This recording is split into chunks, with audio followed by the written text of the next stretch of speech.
Gita IAS, जहां सपनों को पंख मिलते हैं। आप सुन रहे हैं हिंदी ऑडियो बुक शिव पुराण। रात गहरी हो चुकी है। आकाश में फैला अनगिनत तारों का समुद्र जैसे किसी अदृश्य नर्तक के ताल पर झूम रहा हो। हवा में हल्की सी ठंडक है। कहीं दूर किसी मंदिर से धीमी सी घंटियों की ध्वनि आ रही है। टुन टुन टुन। तुम एक शांत कमरे में बैठे हो। सामने दीपक जल रहा है, उसकी लौ स्थिर है, जैसे ध्यान में लीन। मन के भीतर चल रही उथल पुथल धीरे धीरे थम रही है।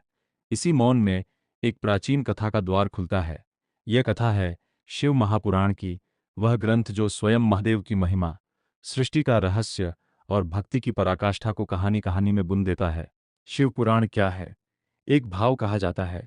मूल महाशिव पुराण में 1 लाख श्लोक थे, पर महर्षि वेद व्यास ने उसे संक्षिप्त कर लगभग 24,000 श्लोकों में 7 मुख्य भागों संहिताओं में व्यवस्थित किया, ताकि साधारण मनुष्य भी इसे सुन सके, समझ सके और अपने जीवन में उतार सके। यह कोई सिर्फ कथा ग्रंथ नहीं, यह भक्ति, योग, धर्म, तपस्या और मोक्ष सबको जोड़ने वाला मार्गदर्शन है। इसमें भगवान शिव के विविध रूपों, उनकी लीलाओं, पार्वती, गणेश, कार्तिकेय, ज्योतिर्लिंगों और असंख्य भक्तों की कहानियों के माध्यम से ये समझाया गया है कि मनुष्य कैसे अपने भीतर छिपे अंधकार से प्रकाश की ओर बढ़ सकता है। आरंभ। जब कुछ भी नहीं था, कल्पना करो, न दिन है न रात, न आकाश है न पृथ्वी, न जल न वायु, बस एक गहन अनंत सा अंधकार जिसमें कोई गति नहीं, कोई स्वर नहीं। उसी मौन के गर्भ में छिपा है वह एक निराकार निर्विकार तत्व जिसे शिव कहा गया। वे न दिखाई देते हैं, न छुए जा सकते हैं, पर हर कण में उसी की उपस्थिति है। इसी अनादि अनंत सत्ता से आगे चलकर सृष्टि की शुरुआत होती है। शिव पुराण कहता है, जब समय का चक्र घूमना शुरू हुआ, तब उसी अदृश्य चेतना से ब्रह्मा प्रकट हुए, सृष्टि के रचयिता, और विष्णु प्रकट हुए, सृष्टि के पालक। दोनों महान शक्तियां, पर मूल स्रोत एक ही, शिव। ब्रह्मा और विष्णु अहंकार की परीक्षा। एक दृश्य की कल्पना करो। असीम आकाश में, दिव्य लोकों के बीच, ब्रह्मा और विष्णु आमने सामने खड़े हैं। ब्रह्मा के 4 मुख हैं। वे गर्व से कहते हैं, मैं सृष्टि का रचयिता हूँ, सब मेरी कृपा से है। विष्णु शांत हैं, और वे भी अपने कार्य से परिचित हैं। सबकी रक्षा मेरा धर्म है, तुम्हारी सृष्टि भी मेरी पालना से ही चलती है। धीरे धीरे संवाद से विवाद, और विवाद से अहंकार जन्मने लगता है। कौन बड़ा है, ये प्रश्न दोनों को भीतर से जला रहा है। तभी उस दिव्य क्षेत्र में कुछ विस्मयकारी घटित होता है। उनके बीच अचानक एक अनंत ज्योतिर्लिंग प्रकट होता है। प्रकाश का ऐसा स्तंभ जिसकी न शुरुआत दिखाई देती है न अंत। वह ऊपर ही ऊपर, नीचे ही नीचे चला गया है। ब्रह्मा और विष्णु दोनों विस्मित हैं। ज्योतिर्लिंग यह केवल प्रकाश नहीं, यह स्वयं शिव का अनंत असीम स्वरूप है, जो उन्हें अहंकार से परे का सत्य दिखाने आया है। ब्रह्मा कहते हैं, मैं इसका ऊपर का छोर ढूंढूंगा। विष्णु कहते हैं, मैं नीचे तक जाऊंगा। ब्रह्मा हंस रूप धारण कर ऊर्ध्व दिशा में उड़ते चले जाते हैं। विष्णु वराह रूप धारण कर अधो दिशा में गोता लगाते हैं। वे चलते जाते हैं, पर न आदि मिलता है न अंत। विष्णु अंततः समझ जाते हैं, यह अनंत है, मैं कितना भी महान क्यों न हूं, इसके आगे मैं भी सीमित हूं। वे लौट आते हैं और सत्य स्वीकार करते हैं। ब्रह्मा अहंकार में फंस जाते हैं। वे एक केतकी फूल से कहते हैं, तू कह देना कि मैं शिखर तक पहुंच गया था, तो वहां से गिरकर प्रमाण बनकर लौटी है। फूल मान जाता है। वे जब शिव ज्योति के सामने आते हैं तो दावा करते हैं, मैंने इसका आदि देख लिया। क्षण भर मौन रहता है, फिर ज्योतिर्मय स्तंभ से वह दिव्य स्वर प्रकट होता है। शिव का स्वर। विष्णु ने सत्य स्वीकार किया, तुमने असत्य का सहारा लिया। अहंकार ने तुम्हारी बुद्धि ढक दी, इसलिए तुम्हारी पूजा तो होगी, पर तुम्हारे लिए कोई स्थायी मंदिर नहीं बनेगा। और केतकी फूल, तुम भी मेरे पूजन में वर्जित रहोगे। ये प्रसंग केवल देवताओं की कथा नहीं, ये मनुष्य के भीतर के अहंकार की कहानी है, जो अनंत सत्य के सामने टिक नहीं पाता। सती और शिव, प्रेम, त्याग और आग में प्रवेश। अब दृश्य बदलता है। हिमालय की गोद में राजा दक्ष का भव्य राजमहल। नृत्य, संगीत, उत्सव। राजकुमारी सती, जन्म से दक्ष की पुत्री, पर हृदय से शिव की आराध्या। उनके भीतर महादेव के प्रति अटूट प्रेम है। वह प्रेम जो केवल रूप से नहीं, चेतना से जुड़ा है। कठोर तपस्या के बाद सती को शिव जैसा विरला भी मिला। एक और कैलाश का वैराग्य, बर्फ से ढके शिखर, साधना में लीन योगेश्वर, जटाओं में बहती गंगा, गले में सर्प, शरीर पर भस्म। दूसरी ओर राजसी जीवन, श्रृंगार, वैभव, सुविधा। सती ने सहजता से वैराग्य को चुना, क्योंकि प्रेम वही था। लेकिन दक्ष राजकुल का अहंकार शिव के अघोरी रूप को स्वीकार नहीं कर पा रहा था। उसके लिए शिव गरीब, वीभत्स, श्मशानवासी देवता हैं, जिन्हें सम्मान योग्य नहीं माना जाता। यही अहंकार आगे चलकर शिव और दक्ष के बीच दूरी का कारण बनता है। एक समय आता है, दक्ष एक महान यज्ञ का आयोजन करता है, भव्य यज्ञ, जिसमें सारे देवताओं को आमंत्रण भेजा जाता है सिवाय शिव के। सती यह बात जानती है, पर उनके भीतर कौतूहल भी है, वे पिता का प्रेम भी चाहती हैं।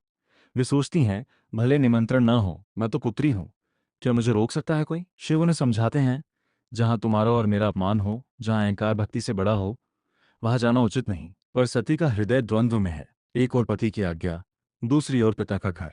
अंततः वे पिता के घर पहुंचती हैं। यज्ञशाला में प्रवेश करते ही वे महसूस करती हैं, वातावरण में आनंद नहीं, कटुता घुली है। कहीं उनका स्थान नहीं बनाया गया। शिव का न कोई आसन, न नमन, न आदर। और फिर सभा में दक्ष शिव का अपमान करना शुरू करता है, शब्दों के तीखे बाण जो सती के हृदय को भेद रहे हैं। सती कांप उठती हैं।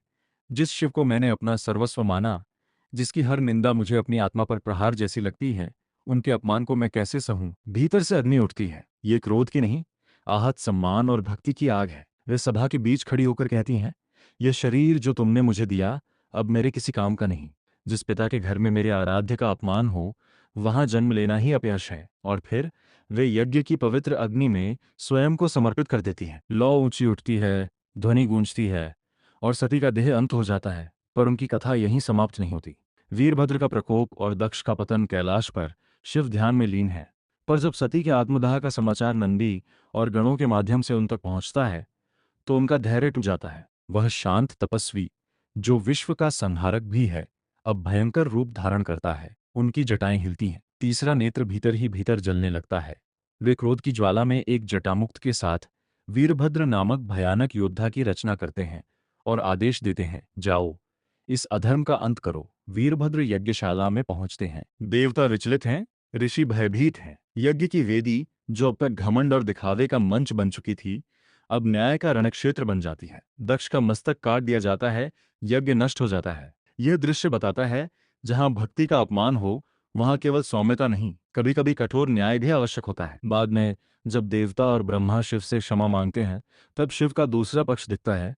वे केवल दंड देने वाले नहीं, वे करुणा के सागर भी हैं। वे दक्ष को पुनर्जन्म देते हैं और उसका मस्तक बकरे के सिर से प्रतिस्थापित करते हैं, ताकि संसार याद रखे कि अहंकार का अंत सदैव विनम्रता में ही होता है। पार्वती पुनर्जन्मित भक्ति और साधना की पराकाष्ठा। समय बीतता है। हिमालय की गोद में ही एक और बालिका जन्म लेती है, पार्वती। वे आदिशक्ति का ही पुनर्जन्म है, वही सती, पर अब नए शरीर, नए परिवार और नए अवसर के साथ। बचपन से ही वे महादेव के प्रति आकर्षित हैं। उनके नाम का जप, उनका ध्यान, वही उनका खेल, वही उनकी पूजा। जब वे यौवन में प्रवेश करती हैं, तो माता पिता उनकी सुंदरता के अनुरूप कोई राजकुमार ढूंढना चाहते हैं, पर पार्वती के हृदय में एक ही संकल्प, मैं तो शिव को ही पति रूप में स्वीकार करूंगी।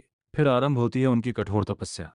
वह राजकुमारी, जिसे महलों, आभूषणों, सुखों की आदत हो सकती थी, अब वन में बर्फीली हवाओं के बीच नंगे पांव, क्षीण शरीर पर अडिग मन के साथ तपस्या करती है। कभी पत्तों पर निर्वाह, कभी थोड़े से जल पर, और अंततः केवल वायु पर जीवित रहकर ध्यान में लीन रहती हैं। देवता भी चकित हैं। यह कैसी भक्ति है, जो शरीर को तोड़ रही है पर आत्मा को और मजबूत बना रही है। कामदेव, जिन्हें मन को भटकाने का दायित्व मिला है, उन्हें शिव की समाधि भंग करने भेजा जाता है। वसंत का मौसम लाया जाता है, पुष्प वृष्टि होती है, सुर संगीत गूंजता है। वे अपनी कामवान से शिव के ध्यान को तोड़ने की कोशिश करते हैं, पर शिव, जो योग के शिखर पर स्थित हैं, भंग नहीं होते।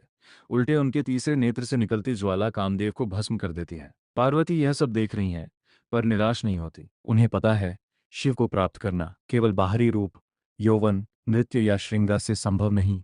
इसके लिए भीतर की शुद्धता, निडर भक्ति और अत्यधिक धैर्य चाहिए। अंततः उनकी तपस्या सफल होती है। शिव स्वयं उनके सामने प्रकट होते हैं। पहले वे उनकी परीक्षा लेते हैं, उनकी भक्ति पर प्रश्न उठाते हैं, जैसे देखना चाहते हों कि कहीं ये केवल भावुकता तो नहीं। लेकिन पार्वती हर प्रश्न का उत्तर श्रद्धा से देती हैं, बिना डगमगाए। और फिर एक दिन कैलाश और हिमालय के बीच पार्वती और शिव का दिव्य विवाह संपन्न होता है। देवता, ऋषि, गंधर्व, अप्सराएं सभी उपस्थित। यह विवाह केवल दो शरीरों का नहीं, दो तत्वों का मिलन है, शक्ति और शिव का, प्रकृति और पुरुष का, गणेश और कार्तिकेय। लीला और सीख समय का चक्र आगे बढ़ता है। शिव और पार्वती के आंगन में पहले कार्तिकेय, फिर गणेश का जन्म होता है। कार्तिकेय युद्ध कौशल, वीरता और अनुशासन के प्रतीक हैं। वे आगे चलकर तारकासुर जैसे असुरों का संहार करते हैं, जो देवताओं के लिए भी चुनौती बने हुए थे। गणेश मासूम बाल रूप, हाथी का मस्तक, मोटा पेट, पर अत्यंत बुद्धिमान। पार्वती स्वयं उन्हें अपने स्नान के समय प्रहरी के रूप में बनाती है, और जब शिव लौटकर गणेश को रोकते हुए देखते हैं, तो लंबी कथा के बाद उनका मस्तक कटता है, फिर हाथी शिशु के सिर से प्रतिस्थापित होता है। यही घटना उन्हें विघ्नहर्ता और प्रथम पूज्य बनाती है। इन कहानियों में भी गहरा संकेत है। कार्तिकेय हमें लक्ष्य, साहस और युद्ध क्षमता के साथ अन्याय से लड़ना सिखाते हैं। गणेश हमें विनम्रता, बुद्धि, धैर्य और शुरुआत से पहले स्मरण की शक्ति याद दिलाते हैं। ज्योतिर्लिंग और शिव के अनगिनत रूप। शिव पुराण आगे चलकर 12 ज्योतिर्लिंगों की महिमा का वर्णन करता है। सोमनाथ, महाकालेश्वर, काशी विश्वनाथ, केदारनाथ, त्र्यंबकेश्वर और अन्य पवित्र स्थलों पर स्थित वे दिव्य स्तंभ, जो शिव की अखंड उपस्थिति का प्रतीक हैं। हर ज्योतिर्लिंग के पीछे एक कथा है, कहीं किसी भक्त का अटूट विश्वास, कहीं किसी असुर का अंत, कहीं किसी राजा की परीक्षा। इन कथाओं का संदेश यह है, शिव किसी विशेष स्थान तक सीमित नहीं, पर मन की श्रद्धा के साथ जब कोई स्थान जुड़ता है तो वह तीर्थ बन जाता है। शिव के अनगिनत रूप हैं। कभी वे नटराज बनकर तांडव करते हैं, कभी दक्षिणामूर्ति बनकर मौन गुरु रूप में ज्ञान देते हैं, कभी भस्मासुर, जालंधर, त्रिपुरासुर जैसे असुरों का अंत करते हैं, तो कभी रावण जैसे अपरंपर भक्तों की भी रक्षा करते हैं। वे भूतों के स्वामी हैं, पर साथ ही योगियों के ईश्वर भी हैं। वे संहारक हैं, पर साथ ही कल्याणकारी भी। यही कारण है उन्हें शंकर कहा जाता है, जो कल्याण करने वाला है। शिव पुराण का सार, तुम्हारे जीवन के लिए संदेश। जब तुम इस कथा को अपनी आवाज में बोलोगे तो ध्यान रखना, यह सिर्फ मिथक नहीं, यह मन की यात्रा है। इस पूरी कथा में कुछ गहरे सूत्र छिपे हैं। अनंत ज्योतिर्लिंग का प्रसंग बताता है, अहंकार कितना भी बढ़ जाए, अनंत सत्य के सामने वह छोटा ही रहता है। सती की कथा सिखाती है, जहां तुम्हारे आदर्श, तुम्हारे प्रेम और तुम्हारी श्रद्धा का अपमान हो, वहां मौन रहना भी एक तरह का अन्याय होता है। पार्वती की तपस्या समझाती है, जो भी महान लक्ष्य हो, चाहे वह ज्ञान हो, प्रेम हो या ईश्वर की प्राप्ति, उसके लिए निरंतर साधना, धैर्य और त्याग आवश्यक है। कार्तिकेय और गणेश दिखाते हैं, जीवन में एक ओर संघर्ष से जूझने की क्षमता चाहिए, तो दूसरी ओर सरलता और बुद्धि का संतुलन भी। ज्योतिर्लिंग और शिव के रूप बताते हैं, ईश्वर किसी एक रूप, पंथ या नियम में बंधा नहीं। जो भी सच्चे मन से बिना छल के पुकारे, वह शिव के निकट पहुंच सकता है। इसी तरह दिल को छू लेने वाली किताबों के जरिए हमसे जुड़े रहने के लिए हमारे चैनल को सब्सक्राइब करें और इन पुस्तकों को अपनी आत्मा में उतरने दीजिए। धन्यवाद।